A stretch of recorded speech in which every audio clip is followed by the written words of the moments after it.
तो बच्चों आज एक नया लेक्चर देखते हैं हम थर्मोडायनेमिक प्रोसेस के ऊपर। देख, कई बार लोगों ने मुझसे कहा है कि थर्मोडायनेमिक्स जो है वो हमारी हिली हुई है, हमारी आंखें बाहर आती हैं थर्मोडायनेमिक्स को पढ़ने में।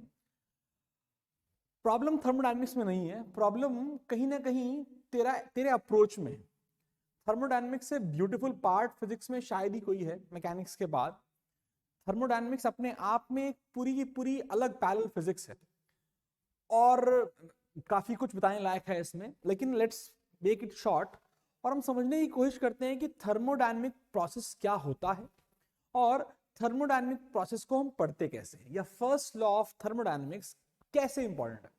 तो मुझे पता है लोग जो कहते हैं कहीं ना कहीं वो डर आप में भी है कि भाई थर्मोडायनेमिक्स तो बड़ा ही मुश्किल है, 15 दिन में या 30 दिनों में हमारे पास जेई का एग्जाम आने वाला है, तो हमें 1 घंटे में अगर कोई थर्मोडायनेमिक्स वो सिखा दे जो जेई में आता है। तो मेरी कोशिश यही है बेटा कि हम थर्मोडायनेमिक्स प्रोसेस को सिंप्लीफाइड वर्जन में पढ़ें और ये समझें कि इस पर आने वाला प्रश्न कैसा होता है। ना केवल प्रश्न को समझना, ये समझना कि अप्रोच क्या हो सकता है। तो what I am planning is, पहले हम आपको आज एक घंटे में अप्रोक्सीमेटली थर्मोडायनेमिक प्रोसेस जितने भी होते हैं बेटा उनके बारे में बताऊंगा। कुछ नया नहीं है, let me make it very clear. JEE का सबसे हलवा प्रश्न जो होता है वो थर्मोडायनेमिक प्रोसेस से आता है। हम एक करके सारे प्रोसेस के बारे में जानकारी करेंगे, हम जानेंगे कैसे हम उनका पीवी ग्राफ या टीवी ग्राफ या पीटी ग्राफ बनाएं। ग्राफ के लिए थोड़ी बहुत तुम्हें स्लोप वगैरह की जान पहचान होनी चाहिए अगर तुम्हारी उसमें बैंड बजी हुई है।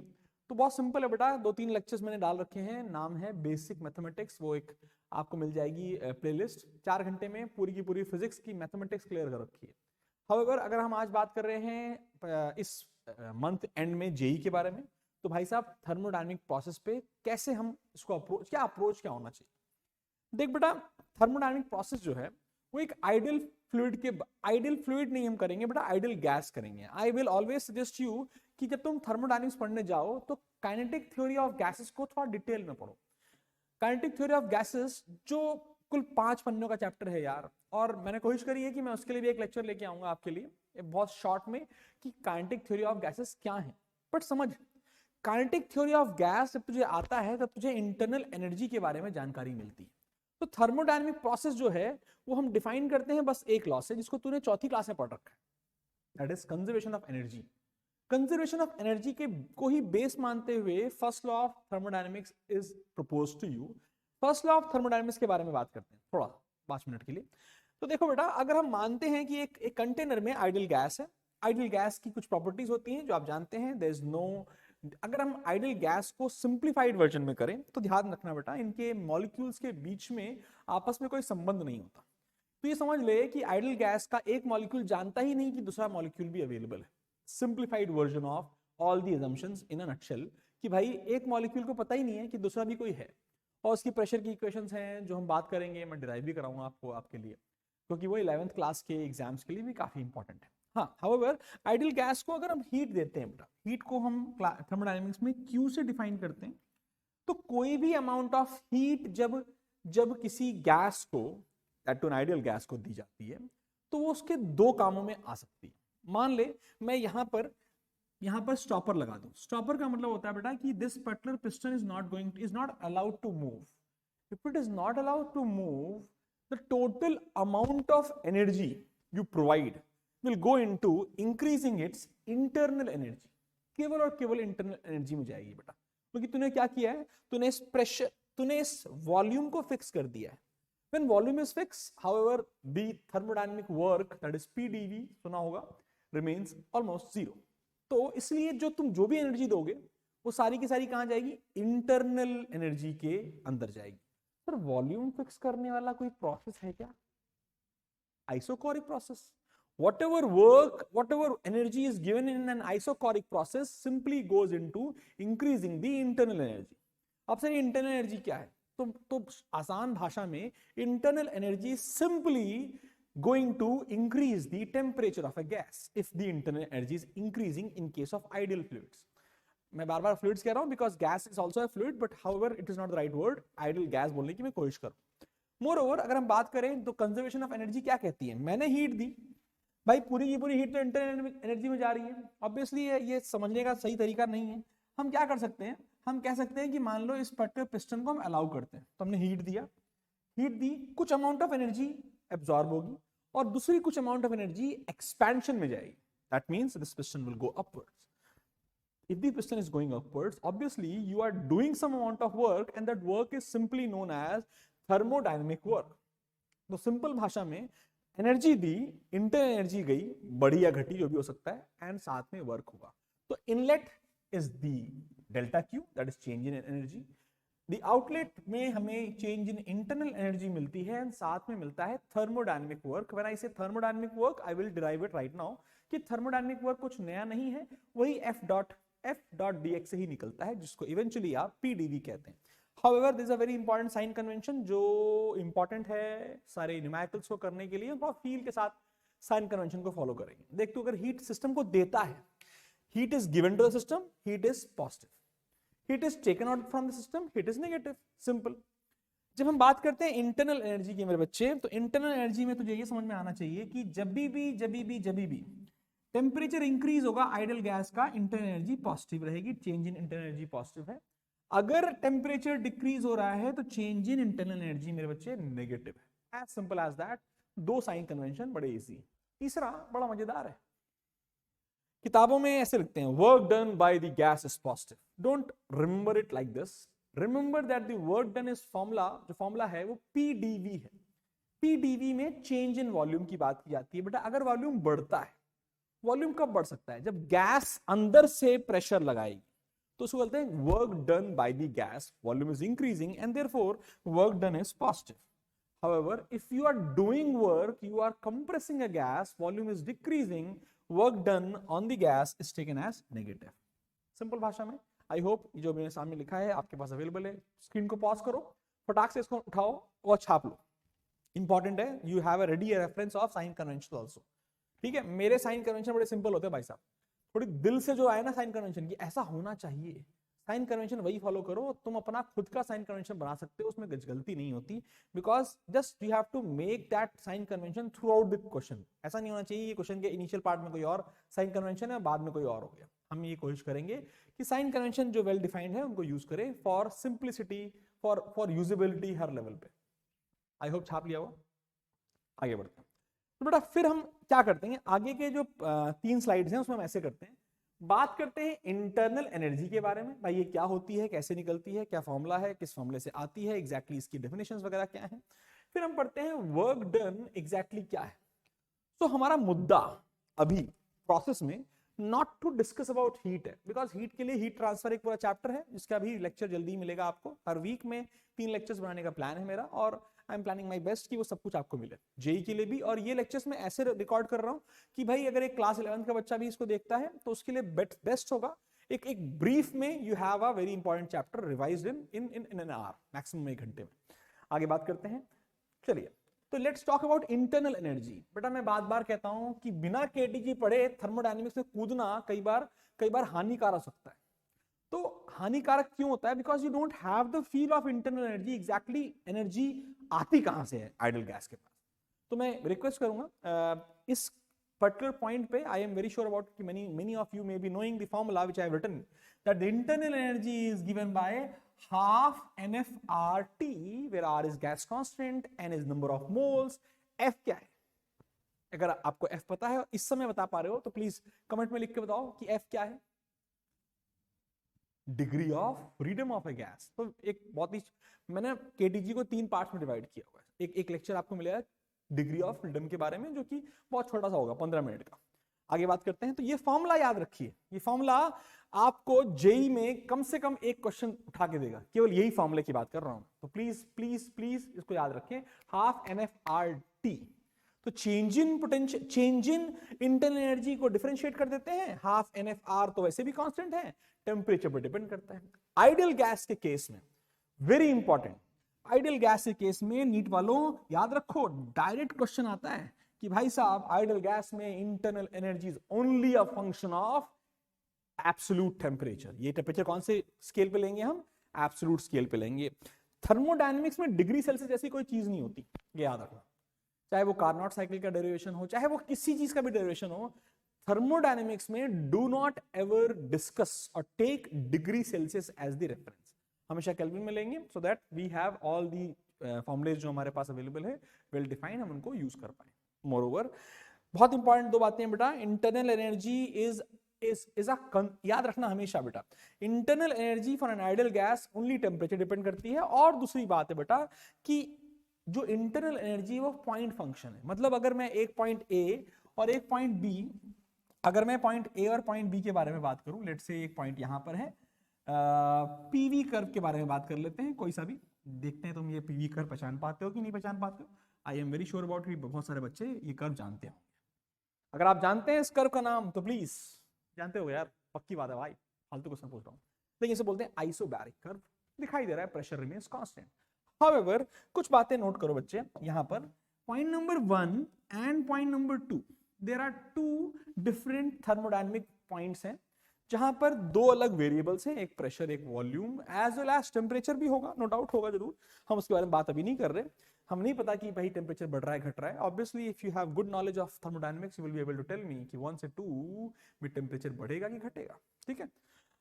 Moreover let's not diverge with the topic. भाई 1 से 2 तक जाने के बहुत तरीके हो सकते हैं। पहला तरीका स्ट्रेट गए चले गए, एक में ऐसे चले गए, एक में नाचते हुए चले गए। तो बेटा एक बात बता, हर केस में the work done is different, मैं बताऊंगा तेरे को, और हर केस में हीट लॉस या heat gain will also be different, लेकिन change in internal energy that is delta U जब मैं बोलता हूं बच्चे, तो वो केवल और केवल U2 माइनस U1 है। It is only a point function, does not depend on path. Important takeaway है, वेरी इंपॉर्टेंट टेक अवे जो कि आपको याद होना चाहिए। नीट बच्चों, नीट वाले बच्चों डायरेक्ट क्वेश्चन है, सॉरी, ठीक है। अगेन पॉज करके प्लीज लिखें जरूर बेटा, क्योंकि देख तेरे पास एक नोट्स अवेलेबल होने चाहिए, so that in the last day of thermodynamics पढ़ना है तो भले ही ये लेक्चर 1 घंटे का है, लेकिन नोट्स तेरे को रिवाइज करने में मैक्सिमम 20 मिनट लगने चाहिए या 15 मिनट, ऐसे बनाओ, एक पन्ने में पूरा थर्मोडायनेमिक्स होना चाहिए, ठीक है।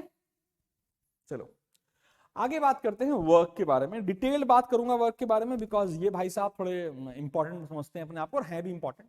समझो ध्यान से, एक ideal gas, again ideal gas, piston लगा हुआ है बेटा, हमने कोई प्रोसेस किया, initially piston was at x height और उसके बाद वो dx हाइट ऊपर चला जाता है। ऑब्वियसली अगर बच्चे में थोड़ी सी जानकारी हो तो बच्चा बोलेगा अरे सर इसका मतलब है कि इतना वॉल्यूम बढ़ गया है, इतना वॉल्यूम क्या हो गया है, इतना वॉल्यूम बढ़ गया है, that is change in volume. And if you have simple understanding, इस वॉल्यूम को आप निकाल सकते हो। कैसे निकालोगे मेरे बच्चे?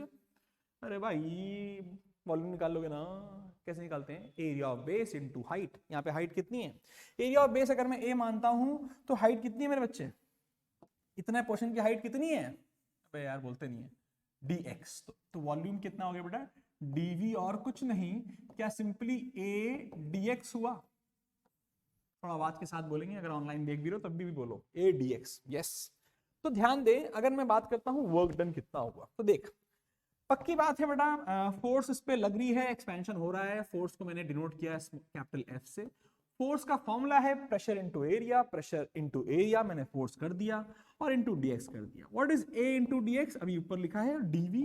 तो work done in a thermodynamical process is always pdv, हमेशा pdv वर्क है, ध्यान रखें, याद करें। नाउ pdv वर्क है बेटा, तो pdv वर्क समझ सकते हो कि प्रेशर इनटू प्रेशर और वॉल्यूम का एक कर्व ले लिया जाए, पीवी कर्व कहते हैं इनको, बहुत स्टैंडर्ड कर्व्स है। The area under PV curve will give you the work done।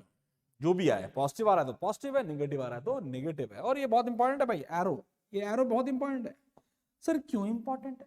Because ये बता रहा है कि इनिशियल ये लोकेशन है, फाइनल ये लोकेशन है। नोटिस करोगे तो volume is increasing. If the volume is increasing, obviously the work done is positive, ठीक है, प्लीज छाप लें।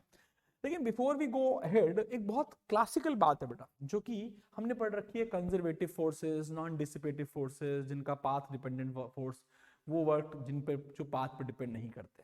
थर्मोडायनेमिक प्रोसेस में जो वर्क की बात होती है वो work is non conservative. Why it is non-conservative? Because it depends upon the path, and therefore remember work done is path dependent, so it is a non-conservative force के द्वारा किया गया work। That is important बेटा। अब हमारा अगला मुद्दा ये होना चाहिए कि हम मेजर जितने प्रोसेस हैं, आइसोबैरिक, कोरिक, थर्मल, एडियाबैटिक, पॉलीट्रॉपिक, ये 5 प्रोसेस है बेटा, जो कि हलवा है। ये तो एकदम ही हलवा, बहुत ही ज्यादा हलवा। ये 3 थोड़े अच्छे हैं। बेसिकली सबसे लास्ट जो 5वां है, मैं उसको बहुत इंपॉर्टेंट मैं स्ट्रेस देता हूं, बिकॉज तेरे को प्रश्न मिलता है पॉलीट्रॉपिक प्रोसेस से। बट उसको समझने के लिए तुझे क्या आना चाहिए? तुझे वर्क निकालना आना चाहिए डिफरेंट प्रोसेसेस में। सो यहां तक कर लिया है, थोड़ा आगे बढ़ेंगे हम। प्लीज यहां तक हम पॉज करते हैं। कोई नई चीज अगर पूछनी है प्लीज कमेंट कर सकते हो। तुम्हें लगता है कि कुछ नए तरीके से बताना चाहिए, मैं वो भी बताने को तैयार हूं। बट तुम्हें लाइक तो करना ही पड़ेगा, सब्सक्राइब भी कर ही लो भाई साहब, क्योंकि बेल आइकन दबाओगे तभी तुम्हें क्या मिलेगा, तुम्हें एक नोटिफिकेशन आएगा कि राहुल सर आज फिर से एक लेक्चर लेके आए हैं, जो मैं बार बार कह रहा हूं, not only for JEE mains, NEET, but it is also good enough for your board exams या स्कूल एग्जाम्स। प्लीज, ठीक है, चलो आगे बढ़ते हैं। आगे हम क्या करते हैं, हम आगे एक एक प्रोसेस को लेकर के उसका वर्क डन निकालते हैं, so that we have a ready process of getting works, कितना वर्क आएगा, कैसे आएगा, वगैरह वगैरह वगैरह। तो यहां से बात करते हैं work done in isochoric process. ठीक है, तो अब मैं क्या करूंगा, यहां पर हम हर प्रोसेस का पीवी ग्राफ जरूर बनाएंगे, बिकॉज वर्क डन निकालने के लिए आसान तरीका क्या होगा, पीवी ग्राफ बनाओ, पीवी ग्राफ बनाओ, पीवी ग्राफ बनाओ।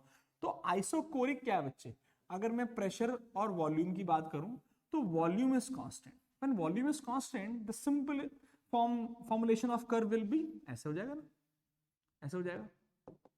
बोल बेटा, अगर वॉल्यूम कांस्टेंट है, वॉल्यूम अगर कांस्टेंट है तो आप सब जानते हो, क्या जानते हैं सर? सर जानते हैं कि पी डीवी जो वर्क है, डीडब्ल्यू हमारा, डीडब्ल्यू हमारा जो पी डीवी है या इंटीग्रेशन पी डीवी करके वर्क आएगा, अगर डीवी कांस्टेंट, वी कांस्टेंट है तो डीवी 0 है, तो work done in isochoric process is 0। Easy, very easy भाई साहब। Y easy sir? बिकॉज ये आया तो थर्मोडायनेमिक प्रोसेस में हम काफी कुछ झंडे गाड़ सकते हैं। प्लीज छाप लेंगे, हम वर्क तक पूरा कंप्लीट करने की कोशिश करेंगे। Let's go ahead now.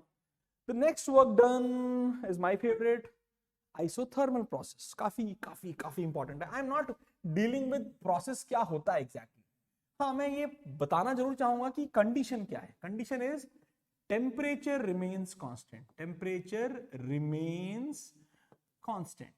और अगर बेटा मेरे बच्चों अगर टेम्परेचर रिमेन्स कांस्टेंट है तो आप जानते हो PV is equal to nRT, जैसा कुछ पढ़ा होगा, आइडियल गैस इक्वेशन है।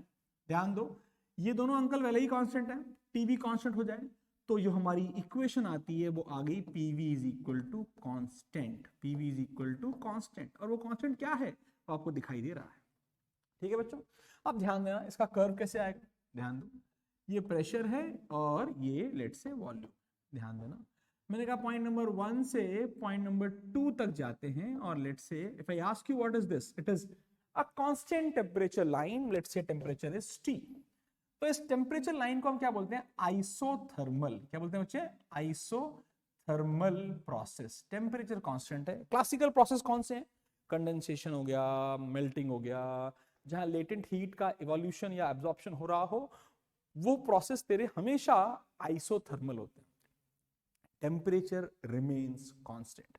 बहुत टेम्पटिंग है यार, मेरे को पता नहीं, इंटरनल एनर्जी में यहाँ बात करने का मन करता ही करता है। अगर बच्चों को फॉर्मूला याद हो तो du is equal to half NFRDT।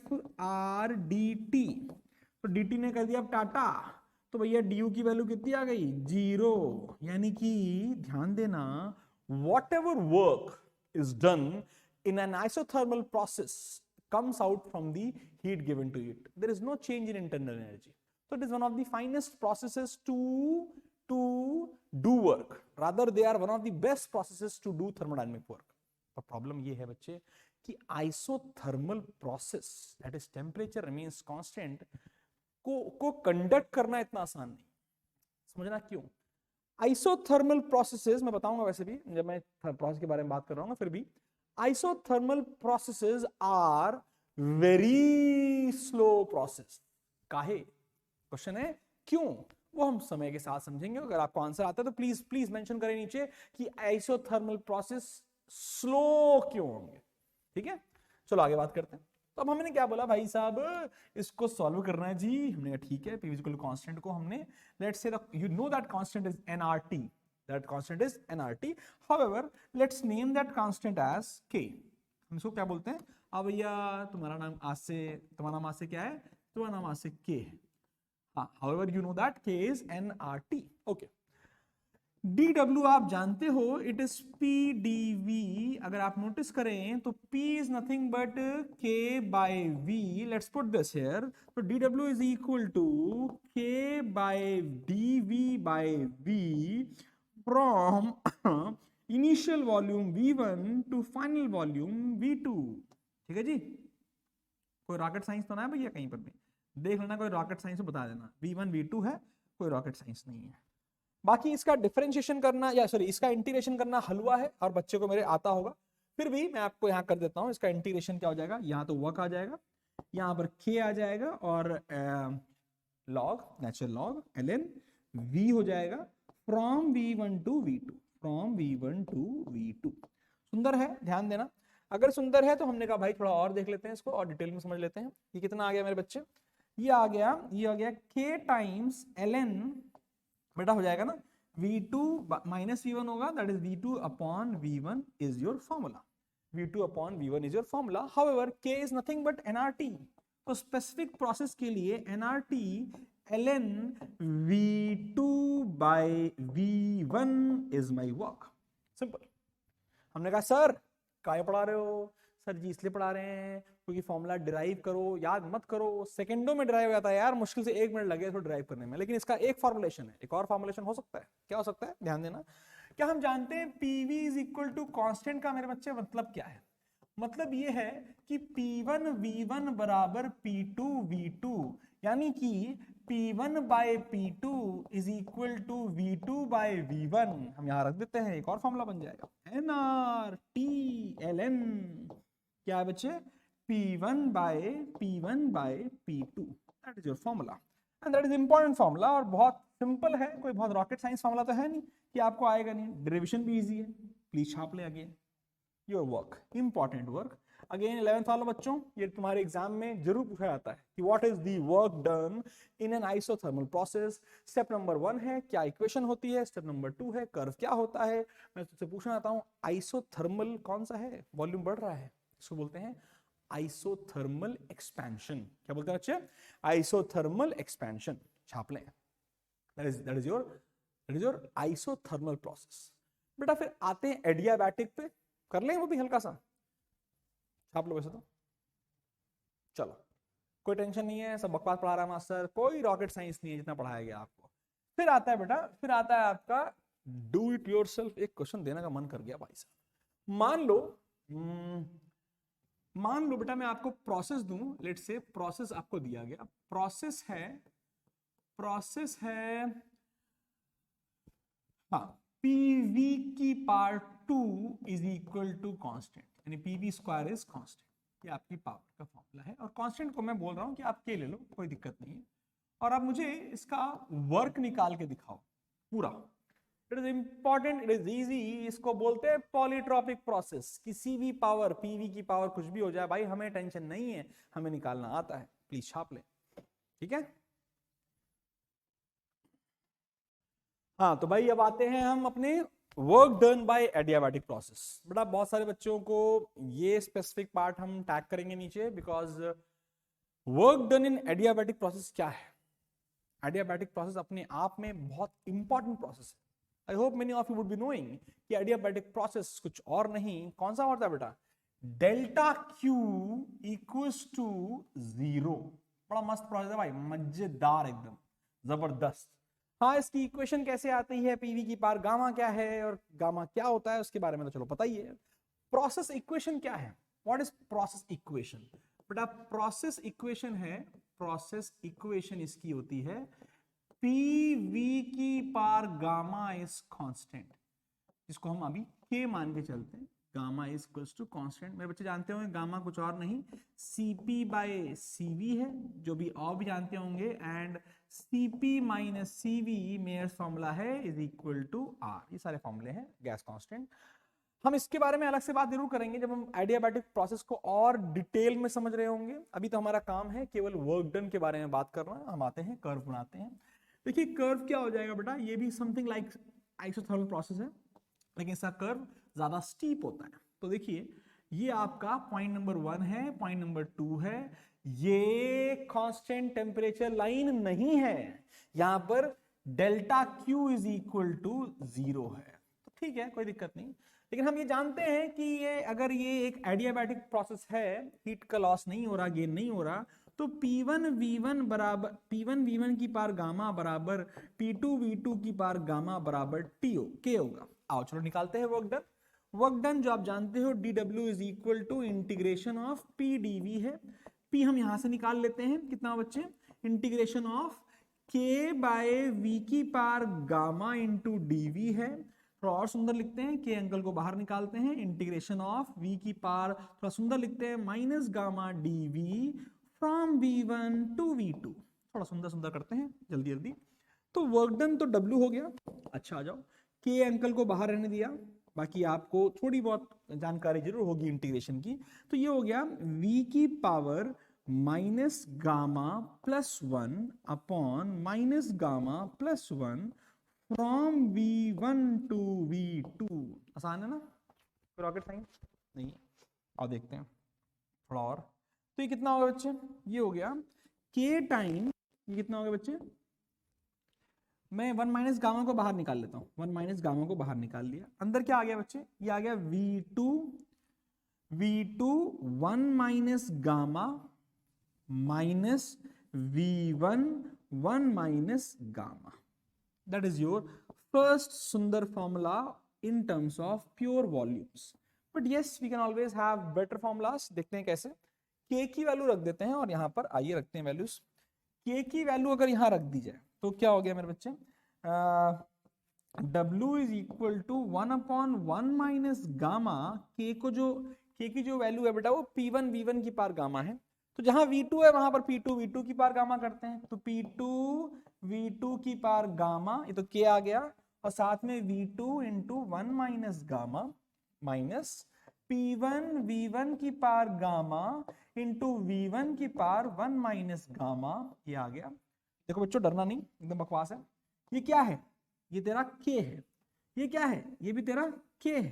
थोड़ा स्मार्टली हमने किया कि जहां V2 था वहां P2 V2 रखा, जहां P2 V2 की पार गामा रखा, जहां V1 था वहां पर P1 V1 की पार गामा रखा, और खेल खेल दिया। खेल खेलते हुए थोड़ा आगे बढ़े हम, तो वर्क डन कितना आया बच्चे, यहाँ पर थोड़ा सॉल्व करते हैं। तो वर्क डन हो गया, ध्यान देना, 1 अपॉन 1 माइनस गामा, ये हो गया बेटा P2, थोड़ा रूल लगाओ, a की पार x इंटू a की पार y a की पार x प्लस वाई। तो अगर तुम प्लस करोगे तो gamma plus 1 minus gamma is P2 V2 minus P1 V1। बहुत बढ़िया, बहुत ही सिंपल। हमने सर ये देखा लग रहा है P1 V1 P2 V2, sir tension लेने की कोई जरूरत नहीं है, आइडियल गैस इक्वेशन तो लगा ही सकते हैं। अगर आप आइडियल गैस इक्वेशन लगाएं, तो मैं इसको छोटा करता हूं so that everything is on the page. अगर हम आइडियल गैस इक्वेशन लगाएं तो क्या हम जानते हैं, क्या हम जानते हैं बेटा, आइडियल गैस इक्वेशन है PV is equal to nRT। तो P1 V1 is nRT1 and P2 V2 is nRT2।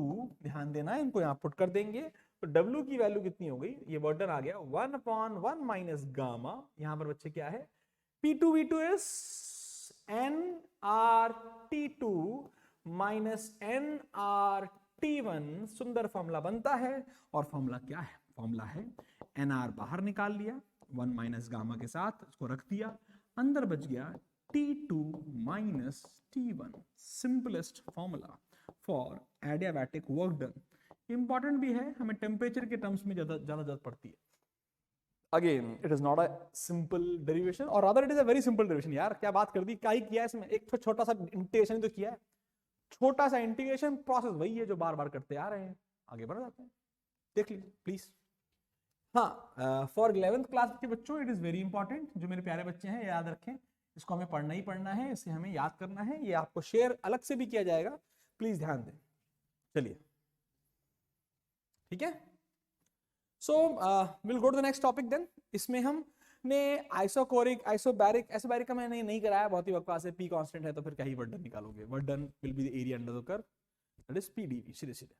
तो आइसोकोरिक आइसोथर्मल एडियाबैटिक तीनों कर लिया। आता है पॉलीट्रॉपिक, मैं नहीं करा रहा हूं, क्या होगा उसमें, गामा के यहाँ पर n आ जाएगा, पीवी की power n is equal to constant. However जब मैं पॉलीट्रॉपिक प्रोसेस को डिटेल में बता रहा हूँ तो मैं बात कर रहा हूँ पॉलीट्रॉपिक का वर्क डन एक बार और। प्लीज ये छाप लें, पॉज करके फिर देखते हैं, ठीक है। तो एडिमेटिक प्रोसेस तो हो गया है हमारा, चलें आगे बढ़े। आगे क्या करते हैं हम, let's talk about some simple questions के बारे में बात करते हैं। पहला वर्क डन निकालना देखो अलग अलग कर्व बना रखे हैं मैंने, पीवी कर्व बना के आपको दिए हुए हैं और आपका काम है उन सब में वर्क निकालने की कोशिश करना। तो पहला process is simply isobaric process. तो वर्क डन क्या होता है मेरे बच्चे, वर्क डन आप सब जानते हैं, अब हम वो कॉन्सेप्ट यूज करेंगे। It is area under PV curve. आइए देखते हैं। तो इसका एरिया निकालना कोई रॉकेट साइंस तो नहीं है, हर बच्चा निकाल सकता है इसका एरिया। इसका एरिया क्या हो जाएगा, आपको आता है? वर्क डन कितना हो गया, लेंथ इनटू विड्थ। तो हाइट कितनी है पी नॉट और विड्थ कितनी है, यहां से यहाँ 2v नॉट है, यहां से यहाँ v नॉट है, तो कितना हो गया मेरे बच्चे p नॉट v नॉट। तो वर्क डन पहले प्रोसेस में क्या आ गया, a से लेके b के तक p naught v not. Obviously because volume is increasing, simply the volume is increasing, इसलिए प्रेशर वर्क डन क्या है, पॉजिटिव है।